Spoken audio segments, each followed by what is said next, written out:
Welcome to Inside Out Interview. This is your insider guide to what questions to ask at the end of your interview. Before we go on, please subscribe to learn the ins and outs of interviewing. Here's just 2 tips on the actual types of questions to ask. Make sure that you don't ask something you could Google or look up about the company itself. For example, don't ask, when were you created? How many people work here? These are likely answers you're going to find on the internet. If you already know the answer to these questions, really there's no reason for you to ask them. And also they'll know that you're a detail-oriented person if you ask more cultural questions, more questions personalized to them or the interview. Also, you want to avoid asking them yes or no questions. Just like they're going to avoid asking you yes or no questions, you want to do the same. If you ask them a question that they can give a full answer to, they are going to get much more satisfaction, and so are you. Now let's get around to some actual examples that you can use. One of the best questions to ask is, what is the work culture like? The reason you want to ask this is because you actually want to know if you want to work there.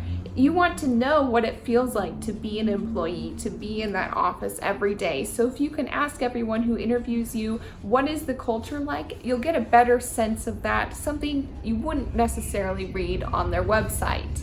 Similar to that, you can ask your interview, why did you start working here? Or what do you like about working with this company? And for these types of answers, you're going to get a more personalized perspective. You're going to hear a really truer, honest version of what it's like for them as a person in the office. Other good questions are about the company and the job itself. What does a day-to-day job look like here? What would I be doing day-to-day from start to finish? What would that look like? How would I spend my time? Those are important questions also to know if you can visualize yourself doing the work, because let's face it, you're going to spend 40 hours there, most likely. That's a long part of your week, and you want to like what you're doing. If you're curious about the company, ask what the company goals are 1 year from now. 5 years from now, 3 years from now, 10 years from now, whatever it is, I'm sure they have long-term goals and they'll be interested in you because you are interested in what their end goals are. And it will also help you plan on if you want to stay that long to see those goals finish out, should you be offered that position. Probably my favorite question to ask is, what could I do if I'm hired here to be the best, whatever the job title is? So the best graphic designer, the best carpenter, whatever that job is for you, how could I be that best job for you?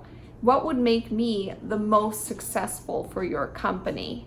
This shows them that you truly are invested in them and their success, not just your own success. At the same time, it answers for you, should you be awarded this position, what do you need to do? So really make sure you actually listen to the question. Don't just ask it and tune out somewhere, because that's not going to help anyone. But if you actually listen and internalize that and remember that for when you come to work there, you'll be probably their most successful employee.